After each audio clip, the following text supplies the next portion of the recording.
আমি তো আগেই জানতাম যে অব্র দাদু ভাই আর তুই দুজন দুজনকে ভালোবাসিস। অব্র অনেকবার আমার ঘরে এসে এই কথা বলেছে, কিন্তু হঠাৎ করে কি যে এমন হলো, এই কাজটা করে বসলো, একদম ঠিক করে বুঝতে পারিনি। আমি কোনো কথা না বলে মাথাটা নিচু করে বসেছিলাম, তাই দাদু আমার মাথায় হাত বুলাতে বুলাতে বলল, আমারও অনেক বেশি ইচ্ছে ছিল পদ্ম ফুলের মতো একটা নাত বউ হবে। সেটা পদ্ম ফুল হলে তো কথাই নেই, যে নাকি সবার সাথে মিশবে, যার মধ্যে কোনো হিংসা নেই, কোনো কথা বললে হেয়ালি করবে না, দেখতেও পরীর মতো। সেই হিসেবে আমার পদ্ম যে একেবারে 100-তে 100 ছিল। কিন্তু তুই মন খারাপ করিস না বুবু, তোর ভাগ্যে রাজপুত্রের মতো একটা রাজকুমার আসবে, যে নাকি 7 সমুদ্র পাড়ি দিয়ে তোকে নিয়ে যাবে তার রাজ্যে। কারণ একটা কথা মনে রাখিস, যে যেমন তার কপালে তেমনই জোটে। নানির মুখে এই কথাগুলো শুনে আমার অনেক বেশি ভাল লাগছিল। আদৌ কি এমন কেউ আছে যে আমাকে আমার মতো করে বুঝবে, যে তার ভালোবাসা দিয়ে আমার কষ্টের দিনগুলো ভুলিয়ে দিতে পারবে? আমি কি কখনো ভুলতে পারবো অব্র ভাইয়াকে? কিভাবে ভুলবো? আমি যে এই মানুষটাকে মনের গহীন থেকে ভালোবেসেছি। ভাবতে ভাবতে নানি তখন আমাকে বলল, শোন পদ্ম,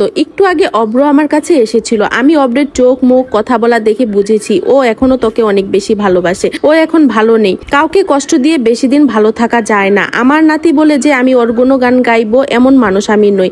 আমি জানি তোকে হারিয়ে ও খুব বড় ভুল করেছে। মানুষের টাকা পয়সা আজ আছে কাল নেই, কিন্তু ভালোবাসার মানুষটা একবার হারিয়ে ফেললে তাকে ফেরার মতো সাধ্য আর কারণে। তাই যে থাকতে মূল্য দিতে পারে না, তার কাছ থেকে হারিয়ে যাওয়া অনেক ভালো। তোকে শক্ত হতে হবে, কাঁদলে আর ভেঙে পড়লে চলবে না। একজন সফল ডাক্তার হতে হবে তোকে, সবাইকে দেখিয়ে দিতে হবে কারোর জন্য কারোর জীবন থেমে থাকে না। অধিক ভালোবাসার পর যদি মানুষটা না বোঝে, তাহলে তাকে কোনোভাবে বোঝানো যাবে না, তখন তাকে ইগনোর করতে হবে, তাহলেই সে বুঝবে। আর ভালোবাসা তো কোনো পুতুল খেলা না, যে যখন ইচ্ছা ভালো লাগলো তাকে নিয়ে খেললাম, আর ইচ্ছে হলো না তাকে ছুঁড়ে ফেলে দিলাম। আর বউ চাই সতী সাবিত্রী, এমন হবে না যে স্বামী বিয়ের আগে অন্য মেয়ের কাছে যাবে, পরে দেখবে তার বউরও প্রেমিক ছিল, তখন সে নিজের ভুল বুঝতে পারবে, যেমনটা অব্র এখন বুঝতেছে। অব্র ভাইয়া ভালো নেই শুনে চোখে পানি ভিজে গেল। কেন ভালো নেই? মানুষটা ভালোবেসে বিয়ে করেছে, বউ বাচ্চা সবই তো আছে তার কাছে, তাহলে আর কিসের অভাব? আমার কথায় যদি তার মনে হবে, তাহলে অন্যখানে বিয়ে কেন করেছিল? বিয়ে করার আগে কি ভাবেনি? নানির কথাই ঠিক, আমাকে শক্ত হতে হবে, দেখিয়ে দিতে হবে আমিও বাঁচতে পারি। শুধু বাঁচতে না, নিজের পরিচয় নিয়ে তাকে ছাড়াও বাঁচতে পারি আমি। কিন্তু নানির শেষের কথাগুলো বুঝলাম না। নিজের বউর প্রেমিক ছিল, যেমনটা অব্র বুঝতেছে এই কথাটা কেন বললো নানি? নানিকে জিজ্ঞেস করলাম, নানি অব্র ভাইয়া কি আমার সাথে সম্পর্ক করার সময় অন্য মেয়েদের সাথে কথা বলতো? হ্যাঁ রে পদ্ম, বলতো। সেটা আমি আগে শুনলে হয়তো তোকে সাবধান করতাম, কিন্তু আমি আগে বুঝতে পারিনি বুবু,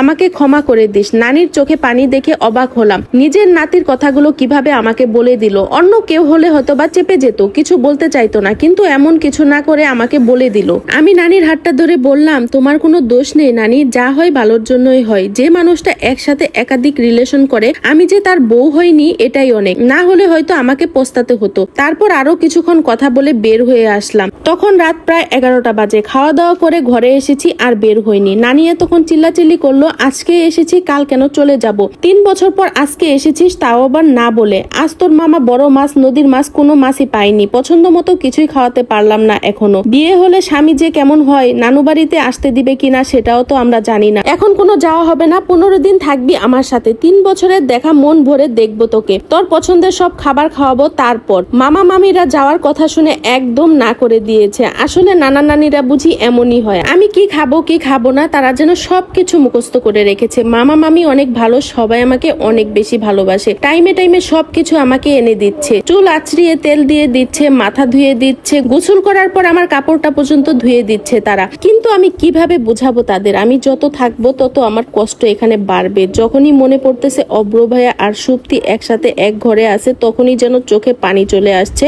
আর কোনো বাধা মানছে না। তবে এতটা খারাপ ছিল এই মানুষটা, আমার সাথে সম্পর্কের সময় অন্য মেয়েদের সাথে কথা বলতো, কিন্তু আমি বোকার মতো ওনাকে বিশ্বাস করছি। আমার কখনো মনে হয়নি যে সে অন্য মানুষের সাথে কথা বলতো। কি নিখুঁত কথা বলেছে আমার সাথে, কখনো মনেই হয়নি ওনার মনে এমন কিছু থাকতে পারে। পরদিন খুব সকালেই ঘুমটা ভেঙে গেল। আমাদের বাড়ি রাস্তার পাশে, রাত দিন সমানে সব সময় গাড়ির হর্ন বাজতে থাকে, মানুষের কলহলে ভর্তি থাকে। আর নানু বাড়িটা যেহেতু গ্রামের চারদিক গাছপালা ভর্তি, পুকুর জমি, তাই অনেক দিন পর আজকে সকালটা বেশ ফুরফুরে মনে হচ্ছে। পাখির কিচিরমিচির ডাক, সকালে মৃদু বাতাসে ঘরের পর্দাগুলো উঠছে। গতকাল মামা মামি সবার কথা শুনে বুঝতে পারছি কেউ আজকে আমাকে আর যেতে দিবে না। আর মামাদের উপর দিয়ে তো আর কথা বলতে পারি না, কমপক্ষে 2 দিন থাকতে হবে আমাকে। যতই কষ্ট হোক না কেন 2টা দিন এখানে আমাকে মানিয়ে নিতেই হবে। আমি সবুজ ধান খেতে এসে কয়েকটা সেলফি উঠালাম। ছবির ক্ষেত্রে শহরের বড় বড় দালান কোঠার চেয়ে গ্রামের প্রকৃতির দৃশ্য অনেক বেশি সুন্দর ছিল। সেলফি তোলা হলে ছবিগুলো দেখার সময় দেখলাম রাত একটার দিকে ফুপি কল দিয়েছিল। রাতে ফোন সাইলেন্ট করা ছিল,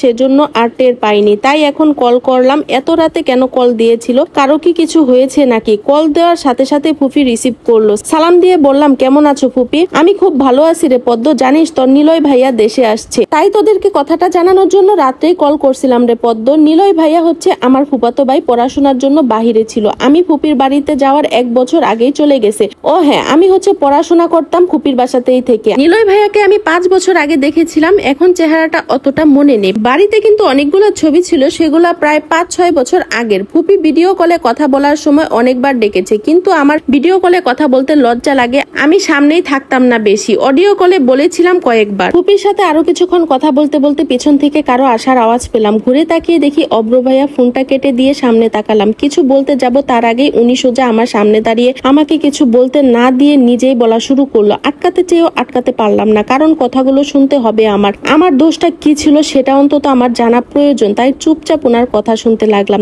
দেখ পদ্ম, তোকে আমার অনেক কথা বলার আছে। আমি জানি আমি দোষ করেছি, তাই আজ নিজে জ্বলে পড়ে শেষ হয়ে যাচ্ছে। আমি সত্যি চাইনি এমনটা, আমি কিন্তু তোকে সত্যি ভালোবেসেছিলাম। এটা ঠিক, আমি অনেক মেয়েদের সাথে কথা বলতাম, নিজে থেকে বলতাম না। মেয়েরা আমার প্রতি অনেক বেশি ইমপ্রেস হয়ে যেত। আমি কি করব বল, আমি তো ছেলে। আমিও মনে কর মেয়েদের সাথে মজা করতে লাগলাম। কথাগুলো চোখ বন্ধ করে হজম করে নিলাম। এই মানুষটাকে আমি ভালোবেসেছিলাম, এখন তো নিজের প্রতি ঘেন্না হচ্ছে আমার। এত নিচু মন মানসিকতা সম্পন্ন একজন মানুষ কতটা নিচু মনের মানুষ হলে এভাবে একাধিক মেয়ের সাথে কথা বলতো সে? উনি আমাকে আবারও বলতে লাগলেন, পদ্ম, আমি ওদের অনেককেই বলেছিলাম যে আমি রিলেশন করি, কিন্তু ওরা আমার কথা কখনোই গায়ে মাখতো না, কারণ মেয়েরা যদি সুযোগ দেয় আমার হাতছাড়া করার কি দরকার। তাই ওরা যেভাবে কথা বলতো আমিও ওদের সাথে সেভাবেই কথা বলতাম। একের পর এক কথা শুনে আমার কান লাল হয়ে আসলো। কথাগুলো শুনতে শুনতে চোখের মাঝে পানি চলে আসছে। অন্যদিকে ঘুরে চোখের পানিটুকু মুছে নিলাম। ইনার সামনে নিজেকে দুর্বল প্রকাশ করা যাবে না। ইনি আবারও বলে উঠলেন, হঠাৎ একদিন সুপ্তি নামের এক আইডি থেকে মেসেজ আসে।